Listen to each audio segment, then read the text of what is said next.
It's mid-morning, your coffee's going cold, and you take a quick breather at your desk and glance at the news on your phone.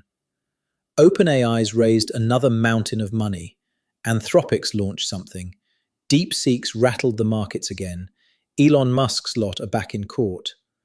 A wall of company names, most of them meaning very little to you, scrolling past like scores from a sport you've never followed. You lock the phone and get back to work. Here's the strange part. You probably use 3 or 4 of these tools most weeks, maybe every day, and you still couldn't say with any confidence who actually makes any of them, or how one company is different from the next. Nobody ever sat you down and explained it. The names just turned up all at once as noise. It's simpler than the noise suggests, so here's the fix. Every AI tool you've heard of has a company standing behind it, the same way every car has a manufacturer. You don't need to memorize the whole car industry to know Toyota isn't Ford. You just need the map. And almost all of the AI you'll actually bump into at work comes down to 4 names. Start with the one everyone already knows. ChatGPT is made by a company called OpenAI. That's it. ChatGPT is the product, OpenAI is the maker, and people use the 2 names interchangeably, which is exactly where the confusion starts. Next, Copilot. Copilot is Microsoft's tool, built into Word and Outlook and Teams, but underneath, it's largely running on OpenAI's own models, which is why it can feel eerily like ChatGPT wearing a lanyard and a Microsoft ID badge. Same engine, different office. Third, Claude, made by Anthropic, a name you'll hear constantly and rarely have explained.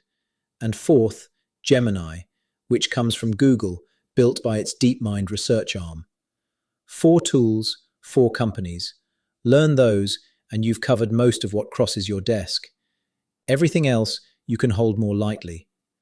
Grok comes from Elon Musk's XAI. DeepSeek, and a cluster of similar names like Quen and Kimi come out of Chinese AI labs. Meta AI is Meta's. Mistral's French. That's the gesture. You don't need more than the maker's name for these. If one shows up in the news, you now know which drawer to file it in. One more thing, just so it doesn't trip you up later. Each of these makers doesn't only make one product. The same company usually puts out a whole family. OpenAI has ChatGPT, but also a coding one called Codex. Anthropic's Claude comes in a few different sizes, with names like Opus and Haiku, and there's a version built for developers called Claude Code. You don't need to hold any of that today.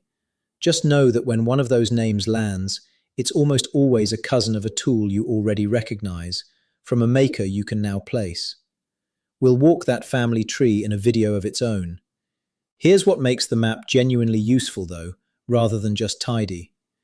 Each of these companies is also making a bet about what AI should be, and that bet leaks straight into the product.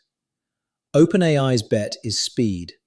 Get powerful tools out fast, improve them in public.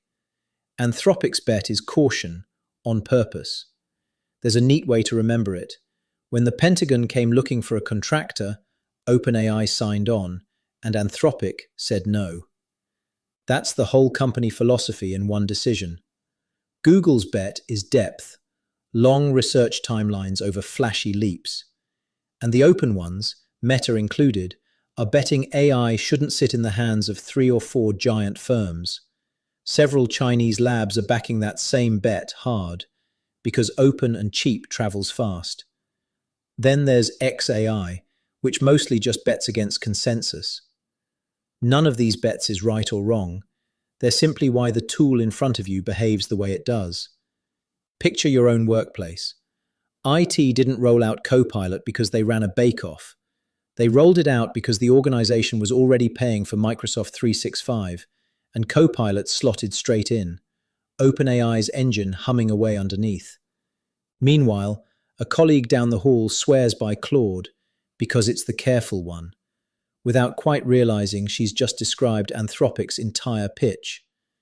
And that DeepSeek headline keeps turning up because it's cheap, it's open for anyone to build on, and it happens to be made in China, which is precisely why it makes news here.